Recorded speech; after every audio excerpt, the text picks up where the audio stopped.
咩叫做潛力？潛到唔見咗自己都叫做潛力？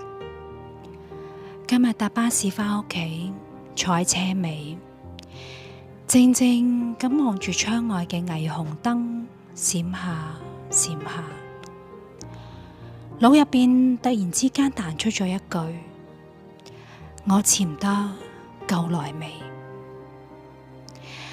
啲人成日話我有潛力，但其實我好想問，潛咩呢？幾時可以唔潛啊？點解要等升職，等份工穩陣啲，等間屋供清咗，等啲人覺得我夠成熟啦，我先至可以浮出水面？成日聽人話你唔好心急啦，你好有潛力㗎，但係潛得耐會窒息㗎，會開始唔記得咗自己原本想點。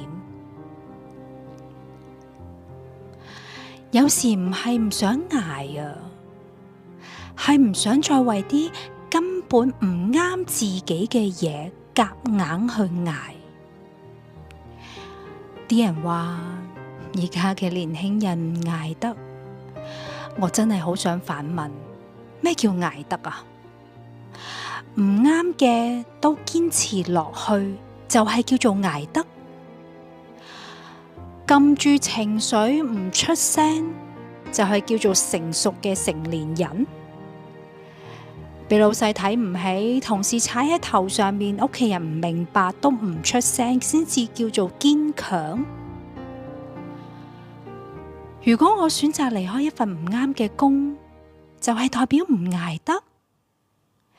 如果我唔想再潛，就係代表我唔踏實？唔係我唔想努力，而係我想努力喺啱我嘅方向度啊，而唔係要我放棄尊嚴，壓低自己嘅地方啊。人生唔係淨係得忍同埋潛，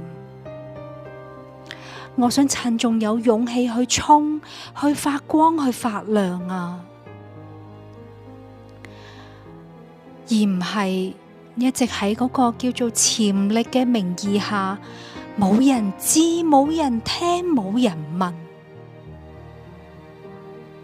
你又潛咗幾耐？